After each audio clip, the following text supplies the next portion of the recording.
Dr. Tom Vendetti, a psychologist and filmmaker, has been clinically following and filming Sam Khong for over 20 years. Tom noticed Sam looking distraught on a Hawaiian beach.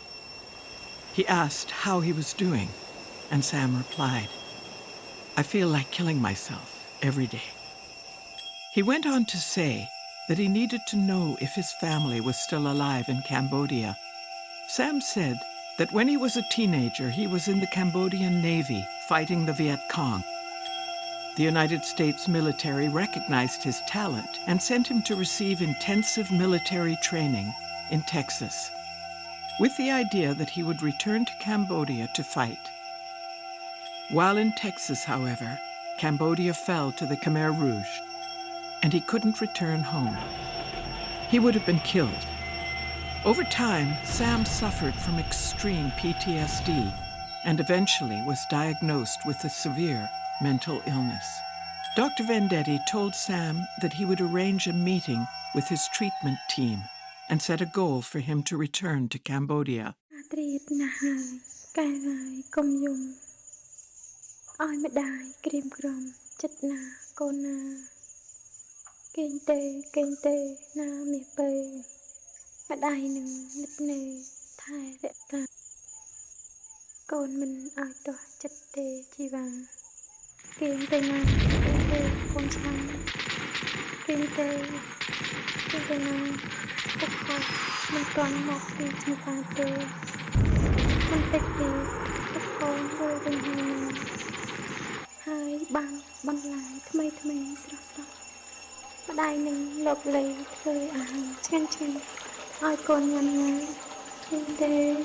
Mr. Khong is a 47-year-old Cambodian male who has a diagnosis of post-traumatic stress disorder, major depressive disorder, and a diagnosis we call psychotic disorder, NOS.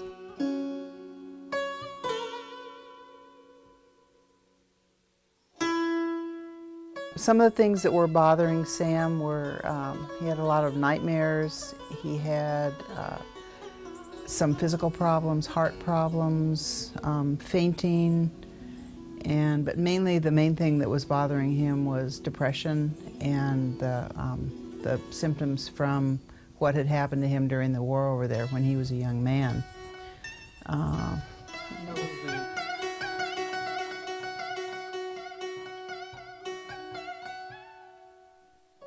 Sam hasn't had any resolution to the depression. He not had the opportunity to come to terms with the loss of his family and his culture. And I believe that a return to Cambodia might help him come to terms with some of these ongoing problems.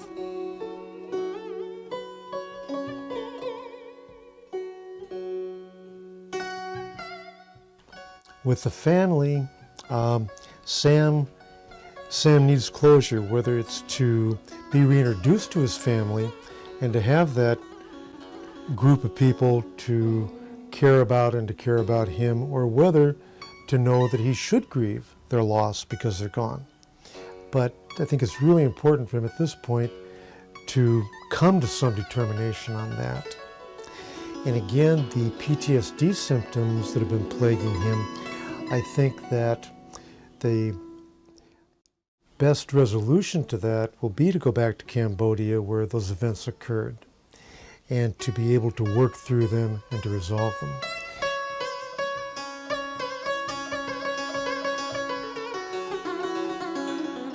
I miss my family, my brother, my sisters, and I need to go back to find them. Is they still alive or dead? I do not know.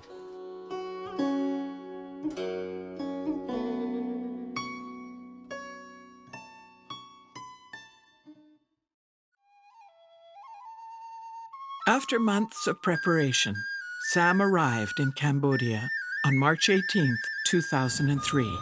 29 years later, Sam was arriving home. It took him 2 days across 7 time zones to travel from Hawaii to his native Kampuchea. Sam stayed at the Foreign Correspondents Club, an old colonial building overlooking the river, a former gathering place of journalists covering the war. He began his search for his family with the Cambodian Red Cross. Prior to going to the Red Cross, he felt discouraged and confused by the growth of Phnom Penh to approximately 1 million people. His neighborhood was gone. Roads weren't the same. Still, Sam had great expectations that the Red Cross would locate his family within a reasonable time, but he soon discovered the difficulties facing him when the Red Cross said it would take 3 months to initiate the search. Bypassing the bureaucracy, Sam decided to broadcast his search for family on the national Cambodian television and radio, and to place an ad in the Cambodian newspaper. Sam's young passport photo turned out to be a valuable link.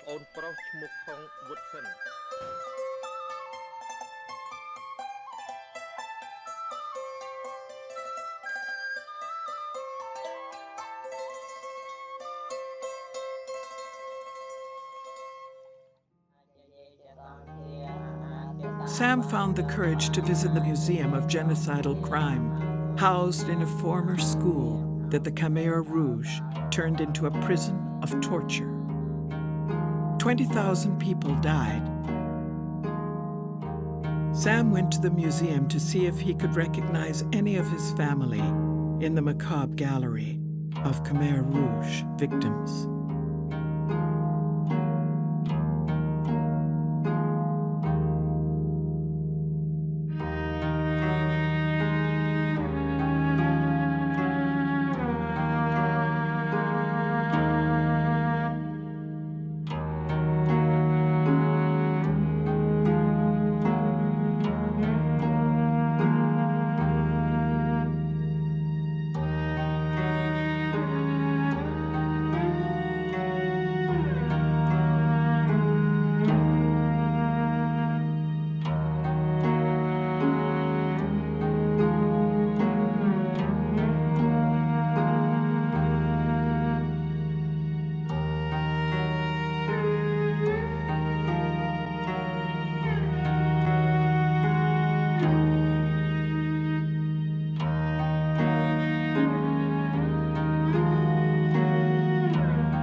Van Noth, a survivor of the prison, captured the horror of what the victims endured in his paintings.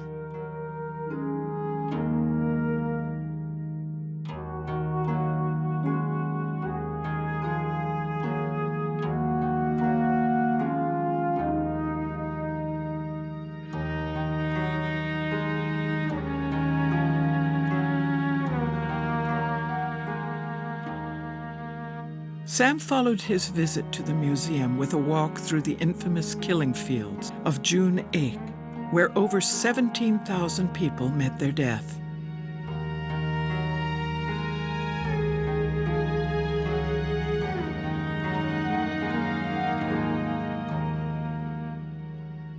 The killing fields consisted of 129 excavated mass graves, each of which once held hundreds of victims.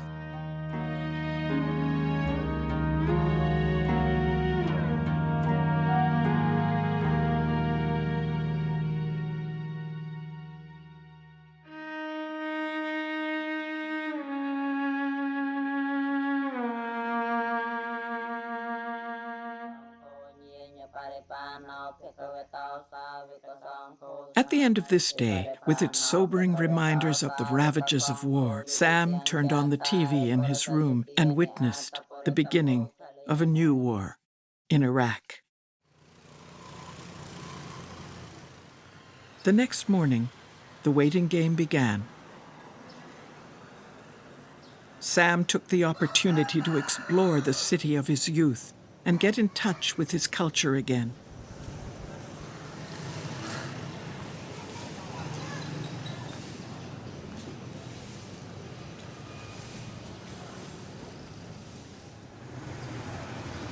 Phnom Penh, a city of contrasts, is a lively, growing place, evidenced by the number of motorbikes and cars on the road.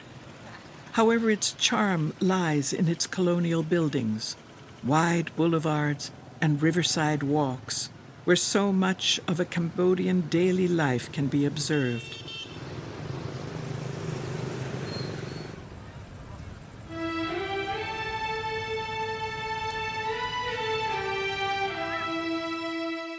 To fill the time, he waited expectantly for a response to ads.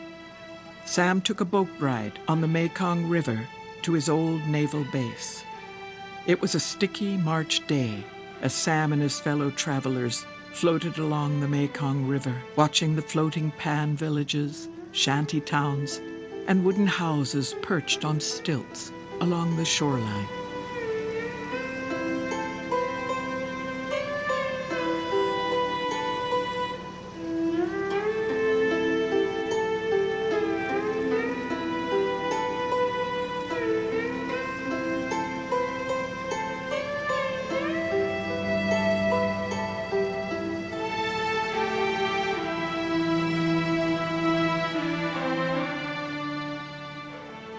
Suddenly, the guide's cell phone rang, rousing the group from its sightseeing stupor.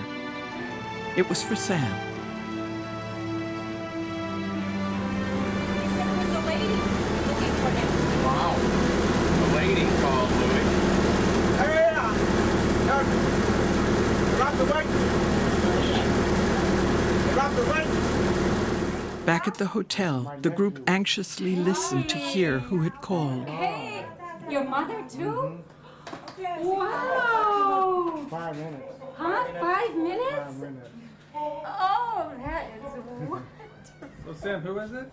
My mother, my nephew. Great, huh? Yes. Happy hour. Remember that? Sam's tiny mother, Vaughn, now 81 years old, arrived on the back of a moped. Sam and his mother tentatively walked toward each other and embraced, their eyes welling with tears. His mother excitedly attempted to bring him up to date by providing him with information and cherished photographs of the family, photographs that survived the war and Khmer Rouge years. Even though Sam was heavily drugged with psychiatric medication that masked his emotions, he felt more at this moment than he had felt in years. His dream had come true.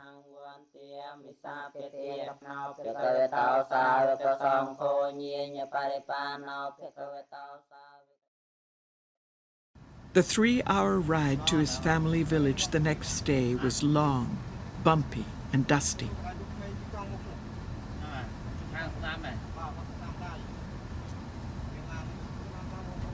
As the van turned off the main highway onto the dirt road leading to the village, Sam's relatives and other curious onlookers began pouring out of the wooden houses.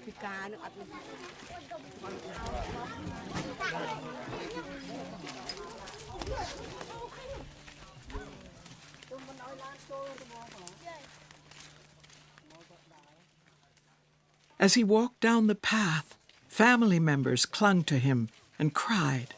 Word spread of his arrival, and a crowd grew. He was greeted as a war hero returning home. It seemed like a miracle, like he had walked out of the void of darkness, back into the present.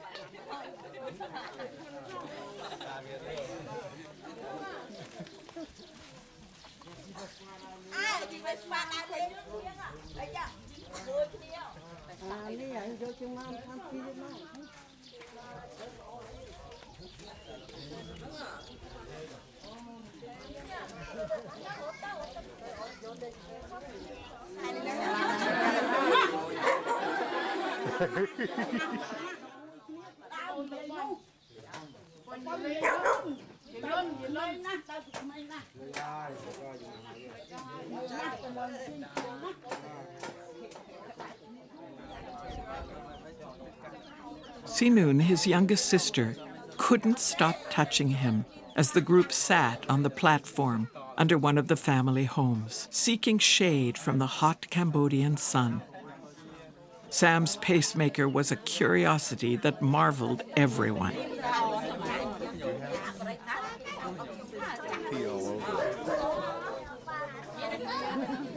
My granddaughter. What? Son. Son. No. Boy. Check it out. Come on. Here.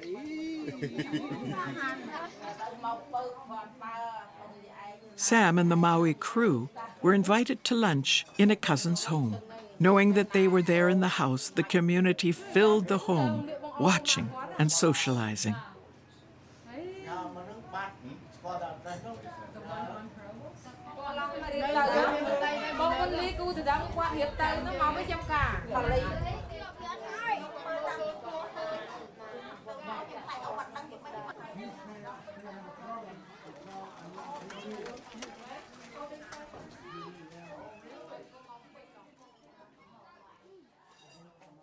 Sam decided to stay with his family in the village that night.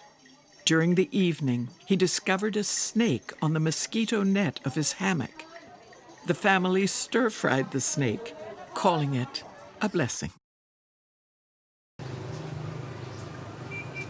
The Maui crew spent the night 40 miles away in Kampong Tom. Until recently, this city was a restricted area because it was under the control of the Khmer Rouge. This is where Sam's family travels to buy supplies and make telephone calls.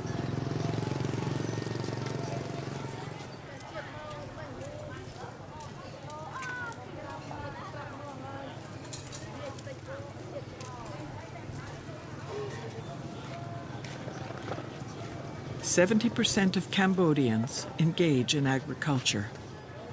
The influence of the French can still be seen in the carts with fresh baked baguettes.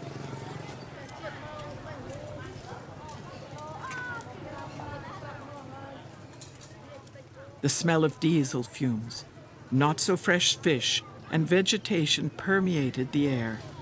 Vendors sold vegetables, fruits, crabs, skinned frog legs, and a variety of other fish spread out on mats.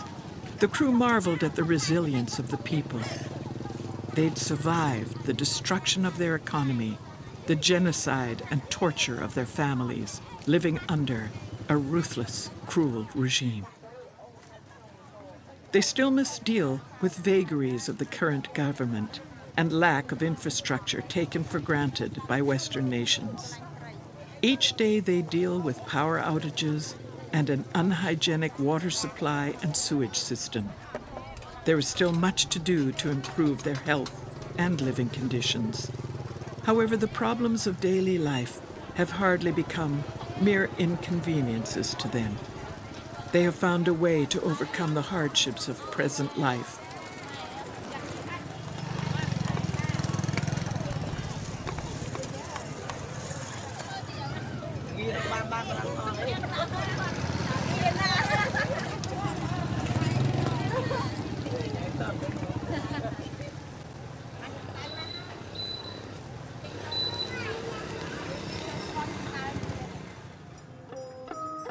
Watching the hypnotic motion of the people entering the city, one can only contemplate how they find the courage to carry on after all the pain and suffering they have endured.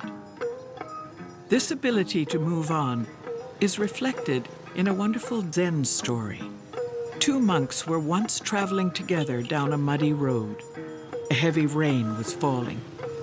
Coming around the bend, they met a lovely girl in a silk kimono and sash, unable to cross the intersection. "Come on, girl," said the first monk, lifting her into his arms. The second monk did not speak again, until that night when they reached the lodging temple. Then he could no longer restrain himself. "We monks don't go near females," he said. "It is dangerous. Why did you do that?" The first monk replied, "I left the girl there. Are you still carrying her?"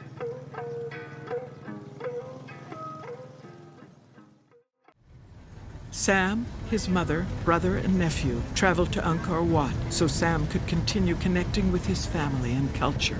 As they traveled, his mother told the story of the displacement of the family after the fall of Phnom Penh and the 15-day walk to another province. She walked with a pole across her shoulders, carrying bundles filled with the family possessions.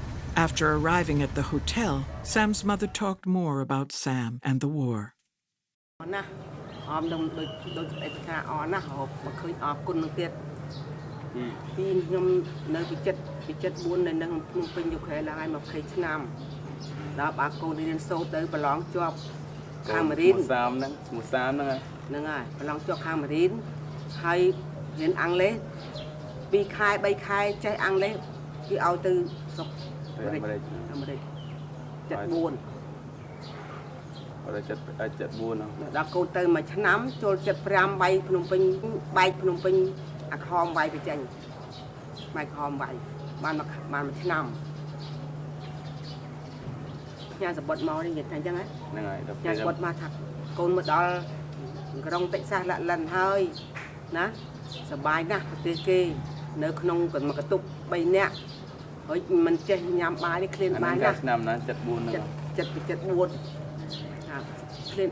You think if Sam come back in 95, he will die because that in 95 the war was the beginning until 1979.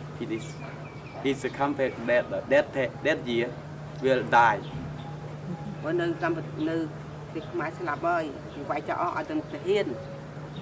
All the soldiers will the Khmer Rouge will kill all.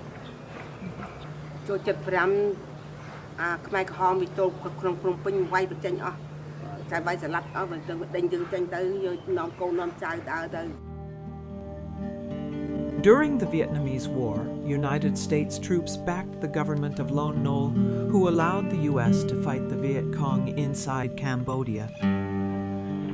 Nixon ordered the bombing of Cambodia, and Lon Nol allowed the U.S. to bomb the eastern part of the country.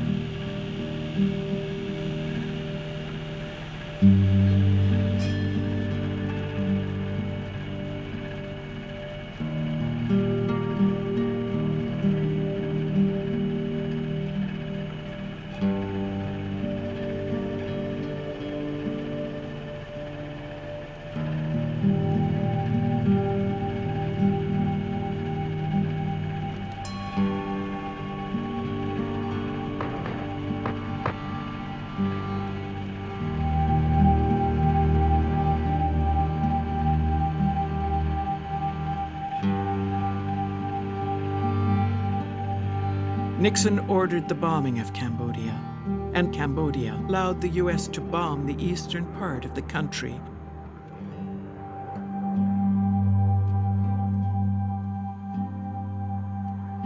During the years that the United States was bombing Cambodia, approximately 500,000 tons of ordnance was dropped on the countryside. That represents 350% of the tonnage dropped on Japan during World War II. The bombing was especially intense during the summer of 1973.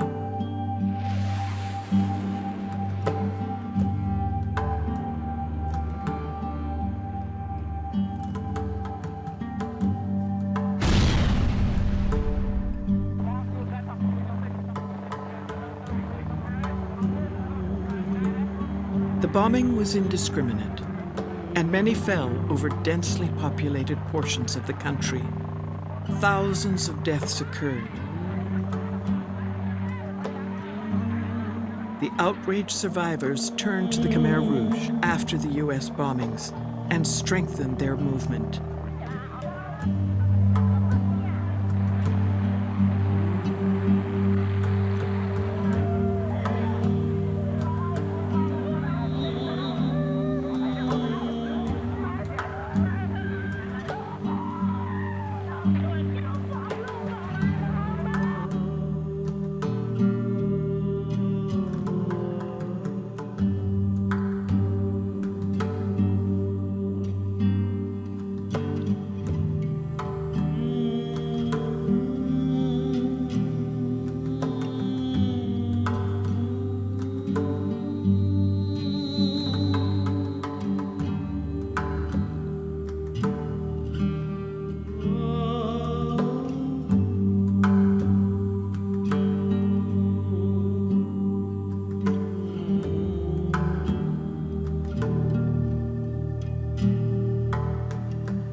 Pol Pot's army grew from a small guerrilla group to a fierce fighting machine, gaining momentum after the U.S. bombings, and the belief that the country would return to a nation similar to the ancient years of Angkor. The vision was to create a pure, idealistic communist society.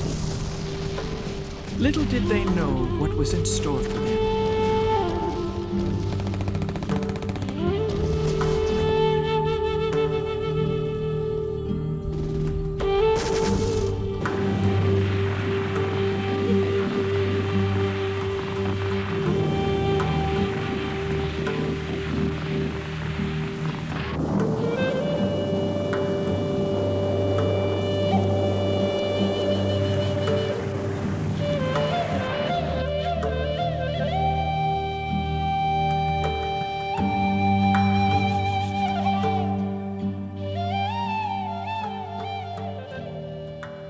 When the Khmer Rouge entered Phnom Penh, they were greeted as victors. Then, the Khmer Rouge turned on the people. Pol Pot became a follower of Mao Zedong. He commanded that everyone in Phnom Penh evacuate their homes, and he forced 2.5 million out of the city into the countryside, leaving Phnom Penh a ghost town, and Cambodia a nation of homeless refugees. One of the most brutal restructuring of a society was underway.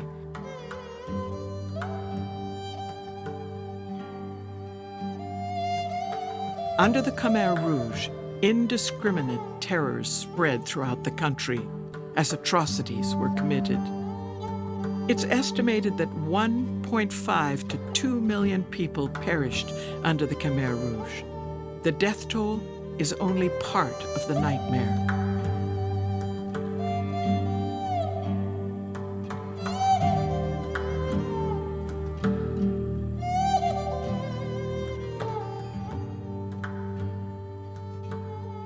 The people were put into fields, building waterways and working in the rice paddies.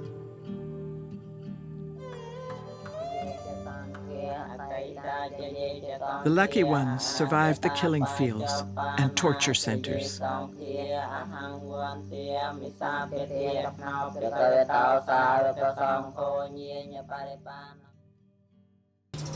I feel great to see my mom. I lost her for 29 years. My very happy, very happy. And I'm still alive. For 30 years, you haven't seen me. Man, the mine, they stop the crowd, produce the cream.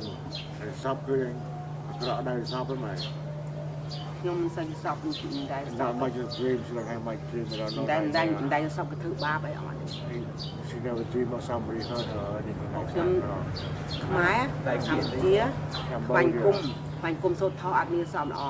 I the Buddhist. Pray the Buddha so she don't have to sleep with the bad dream.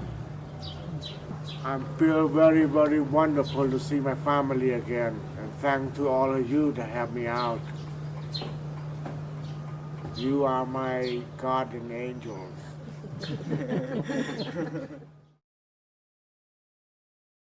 The ancient temples of Angkor are the spiritual center for Cambodia and its people. As part of his healing process and the reawakening of his cultural past, Sam and his family went to Angkor to spend their last days together.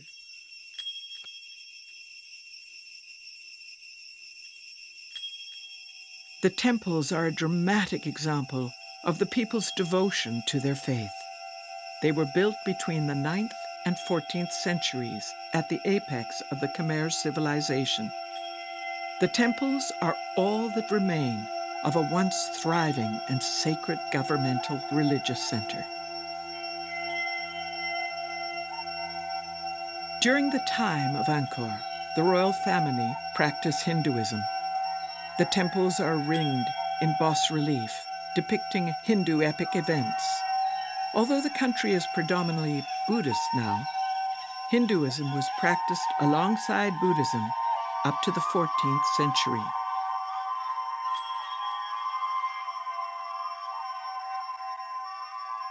The Khmer Rouge killed most of the Buddhist monks during 1975 and 1979. But now you see them throughout the countryside, meandering through the temples of Angkor.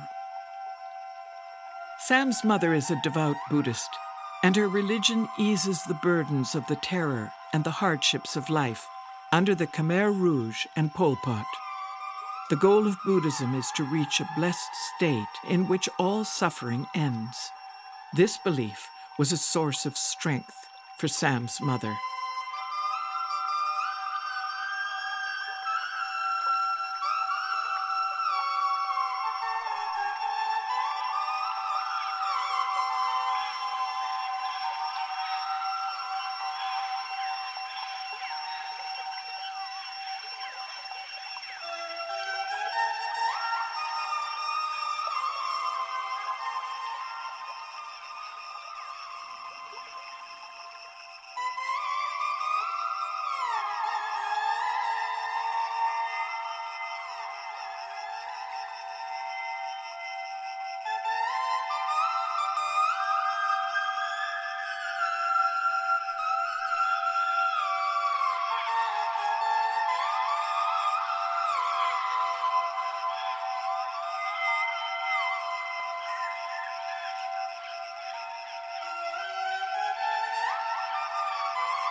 Sam's journey was ending, but yet another surprise greeted him at breakfast the last day. His youngest brother, Vutam, a fisherman who was away from the village during Sam's visit, appeared at the hotel an hour before Sam's departure and joined him for his last breakfast in Cambodia. He too had heard the radio request for Sam's family members. The family accompanied Sam to the airport just as they had done 29 years earlier. Once again, his mother watched him leave.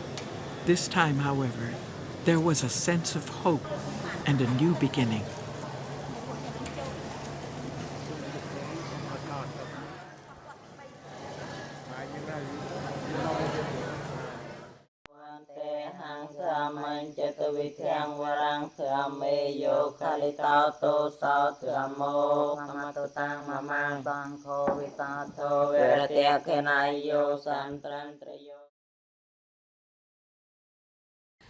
We've been back now from Cambodia 3 months, and Sam is doing extremely well. Probably the first thing that anyone said to me about Sam was that he looked alive, that he had expression in his eyes and his face, and he's much more enthusiastic about life now. He's applied for citizenship. He is thinking about vocational rehabilitation or a part-time job, and he's sleeping better and having less depression and very few psychotic symptoms right now. I feel great, but after I come back from Cambodia, I feel a lot better, and I sleep a lot better, less depression, less anxiety. Well, normally I depressed like almost every day before, but now like every couple of days I have a thought a little bit, but not much like before. Before I feel to hurt myself almost every day. And now I don't feel like to hurt myself anymore because I found my family and give me hope. I think the most dramatic thing that we noticed was the reaction of the people around him, that he really seems happier and more alive, and he's talking about his future, something that he hadn't done for a very long time. He's talking about part-time employment or retraining with vocational rehabilitation. He's talking about sending money home to help his family. And he's had several telephone calls from his mother and brothers in Cambodia. So I've noticed a dramatic improvement. Yes, I feel a lot better after I came back from Cambodia. I feel a lot better because I saw my family, my brother, my sister. I feel alive again, and now I put application for citizenship that I can travel to Cambodia by my own without help. And now I can sleep better, I eat better, I feel a lot better, and I take medication daily, and I feel great.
When Sam arrived in Cambodia, he was greeted by the King of Cambodia and the legendary Bernie Kisher. He also was thanked by the Minister of Education for building the school in his village. Cambodia schools and children. Thank you very much, and so you will be soon fully recovered. Have the opportunity to Members of the Maui community were also present. Home. He happened to be in Siem Reap, one of the provinces that When he first arrived in the village, he was greeted by his mother. They proceeded to the school opening ceremony, where the villagers had come to honor him.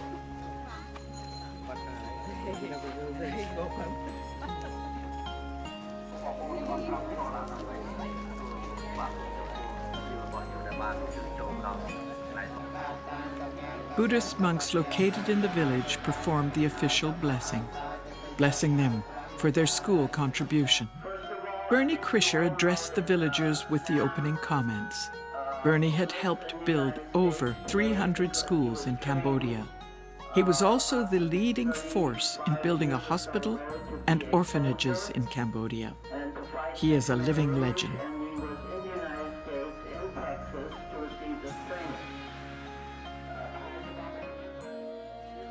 Now it was Sam's turn to greet the villagers and express his gratitude regarding how wonderful it was to be home again and to help open the school.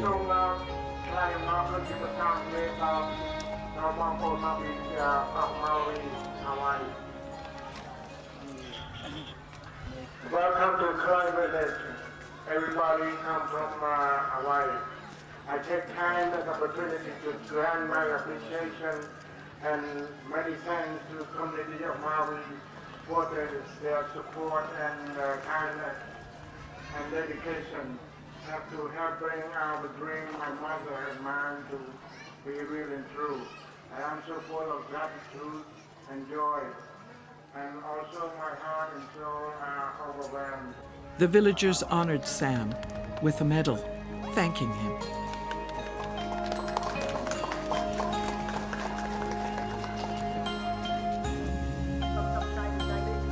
The formal opening of the school started with the cutting of the red ribbon.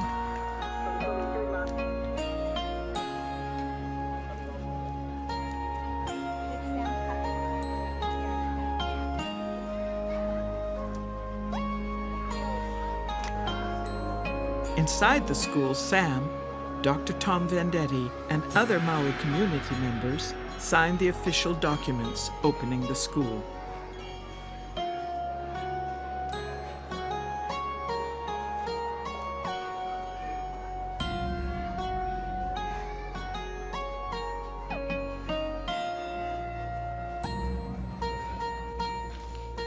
After the children entered, Sam and the Maui community members handed out school supplies.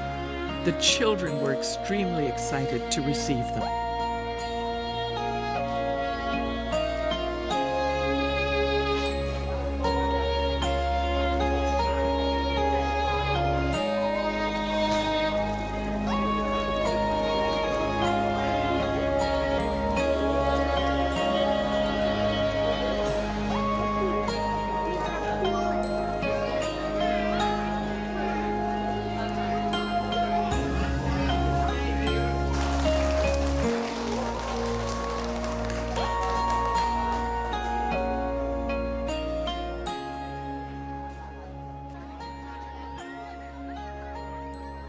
Outside the school, everyone gathered to greet and thank Sam, the Maui community members, and Bernie.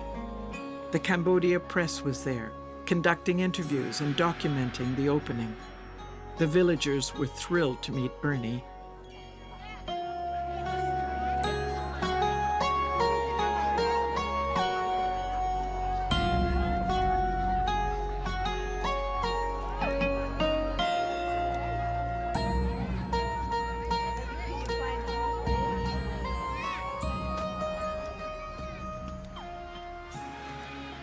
Sam's dream of opening the school for his family and villagers had become a reality that brought him much integrity and contentment.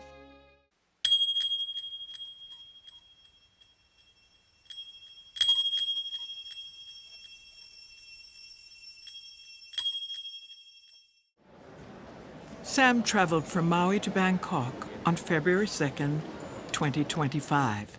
I'm home now. When Sam arrived at the airport in Phnom Penh, he was thrilled to be back home. I'm glad I'm home, Tom. I'm home now, I'm glad. Gonna see my family again, okay? All changing tremendously. Real changing.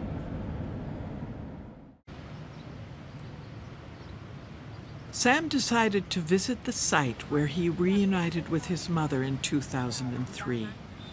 The Foreign Correspondents Club was gone and being renovated into a new entity.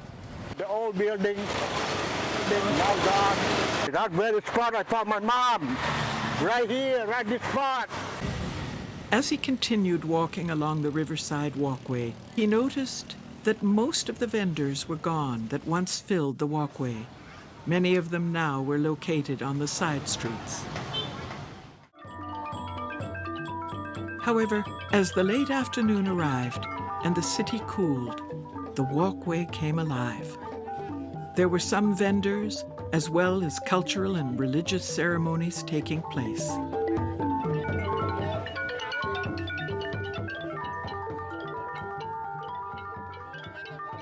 This is where Sam played as a young boy, often swimming in the river. It brought back many joyful memories.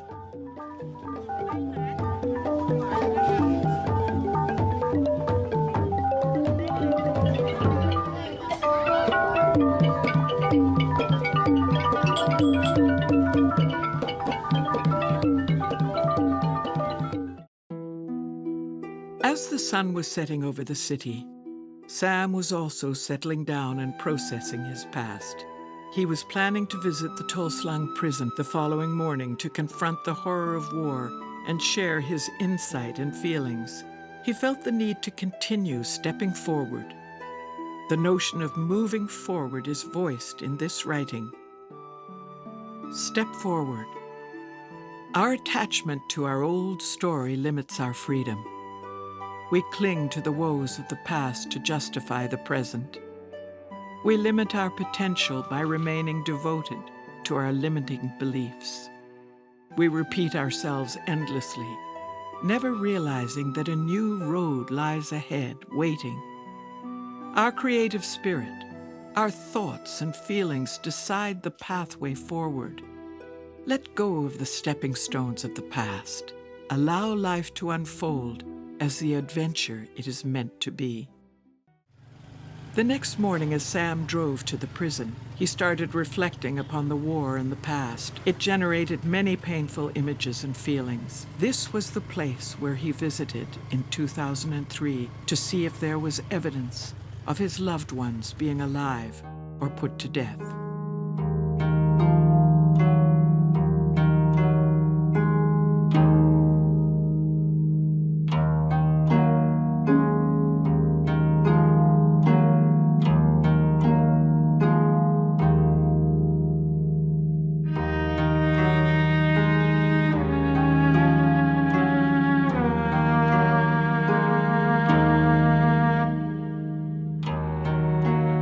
Two years ago, I came over here to find my family. But what I found was dead people. Killing is not the solution. Only love and compassion.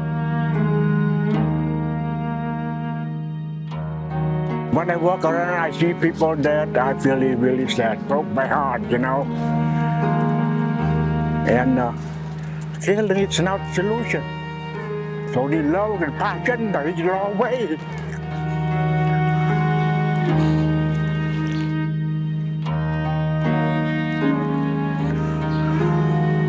Really sad. Killing is not the solution. You create more problems.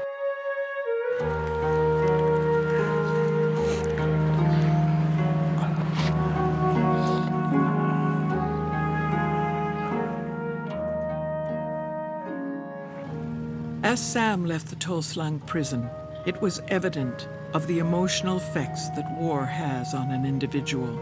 Sam was diagnosed with a severe and persistent mental illness in America. Some people would say that he was insane, but if we focus on what is truly insane, it is war. It's time for the madness, despair, and suffering of war to stop. Bye, Phnom Penh. See you later. Early the next day, Sam left Phnom Penh to travel to his village. Oh, not been fixed up, but now, The original trip back in 2003 took over 3 hours due to the bumpy, dusty dirt road. Now beautiful road, yeah, nice road.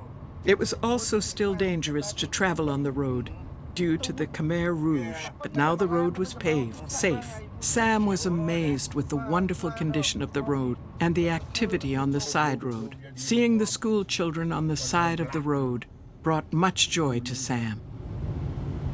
All the school students right there now. You come out now. After taking the turn off to the village, Sam was surprised the road was paved. They finally found the road and the house.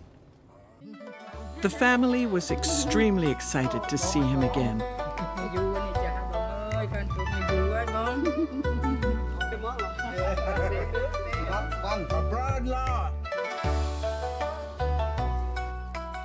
They planned a special dinner for him by catching fish, crayfish, and vegetables, all from their own land. The village is primarily a farming community.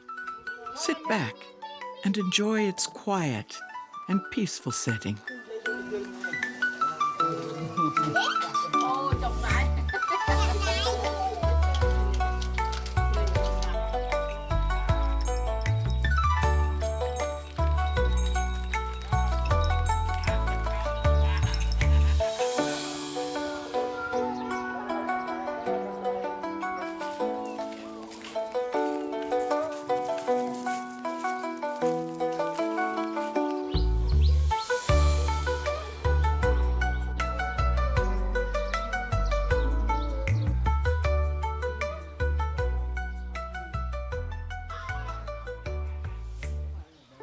There is a wedding taking place in the village. The wedding ceremony can last up to 3 days.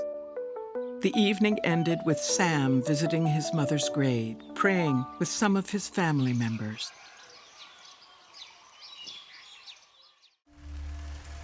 The next day, Sam visited the school. The school is located on the Buddhist monastery grounds that was donated for the cause.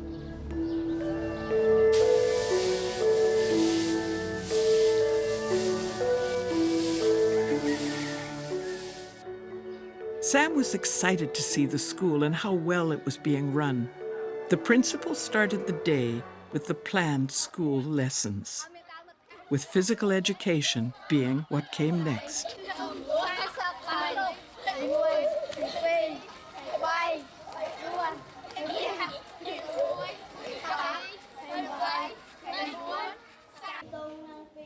The primary school teaches approximately 100 children per day, 6 days a week.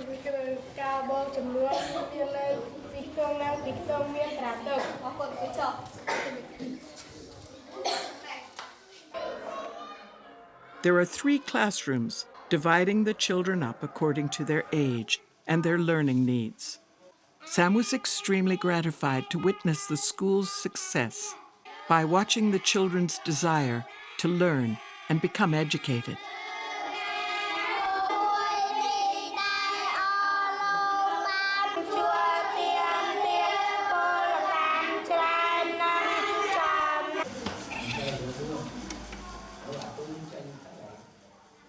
Sam addressed the teachers and children, introducing himself and telling them how the school was funded by his friends in the Maui community. That's how we wind up in Maui, and we try to raise money, help to build a school for the children in